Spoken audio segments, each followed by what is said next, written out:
तो हम देखते हैं गोकू के सामने लजार खड़ा होता है और फिर लजार बोलता है, ओमनी किंग, भले ही तुम्हें मेरे आने का पहले ही पता चल गया था, पर इससे कुछ नहीं बदलने वाला। आखिर में तुम्हारा अंजाम सिर्फ वही होगा। जिसके जवाब में गोकू बोलता है, पर मुझे ऐसा नहीं लगता। अगर तुम्हें लगता है तुम मुझे ऐसे ही हरा दोगे तो ये तुम्हारी बेवकूफ़ी है। फिर गोकू लजार पर एक पंच से वार करता है, जिसे लजार बहुत ही आसानी से डॉच कर लेता है। और फिर गोकू लजार पर लगातार एक के बाद एक पंच से वार करने लग जाता है, पर लजार गोकू के सभी अटैक्स को डॉच कर लेता है और आखिर में गोकू के एक पंच को पकड़कर वो उसे घुमाकर नीचे फेंक देता है। और गोकू को हारता देख सेबस खुश हो जाता है और बोलता है, ये बेवकूफ ओमनी किंग लॉर्ड लजार के बारे में कुछ नहीं जानता। अभी तो लॉर्ड लजार ने लड़ना शुरू भी नहीं किया है और ये तो अभी से ही हार रहा है। और सेबस को वहां खड़ा देख लजार बोलता है, सेबस, अभी तक यहाँ पर तुम क्या कर रहे हो? तुमने पहले ही अपना काफी वक्त जाया कर लिया है, तो अब जल्दी से जाकर उस काम को खत्म करो। जिसके जवाब में सेबस बोलता है, जैसा आप कहें लॉर्ड लजार।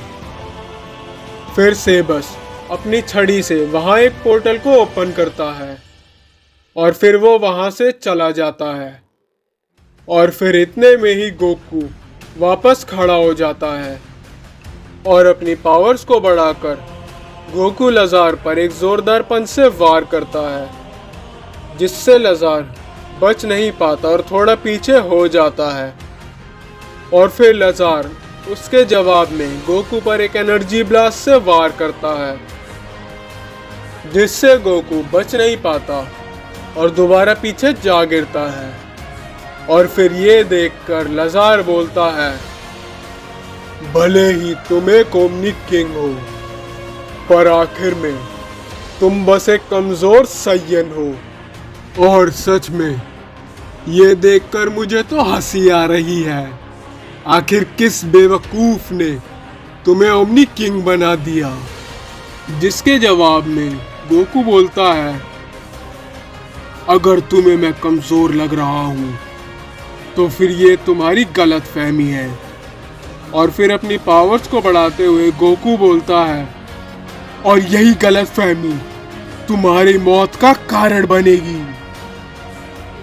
और दूसरी ओर हम देखते हैं ग्रैंड प्रिस्ट गोहान के पास पहुंच जाते हैं और गोहान के हाथों में पिकलो का बचा हुआ हिस्सा देखकर ग्रैंड प्रिस्ट बोलते हैं, मुझे माफ करना गोहान, मुझे पता है वो नेमेकिन तुम्हारे बहुत करीब था, पर अभी हमारे पास इन सब चीजों का समय नहीं है और गोकू सामा ने मुझे तुम्हारे पास भेजा है। इतने में ही बीरस ग्रैंड प्रीस्ट को गोहान के पास देखकर शॉक हो जाता है और बोलता है, आखिर ग्रैंड प्रीस्ट यहाँ क्या कर रहे हैं? मेरे को कुछ समझ नहीं आ रहा। और ग्रैंड प्रीस्ट के रिप्लाई में गोहान बोलता है, पर डैड ने आखिर आपको मेरे पास ही क्यों भेजा है? मैं तो कुछ नहीं कर सकता, मैं तो पिकलो को भी बचा नहीं पाया। फिर ग्रैंड प्रीस्ट बोलते हैं, गोहान, ऐसा बिल्कुल नहीं है।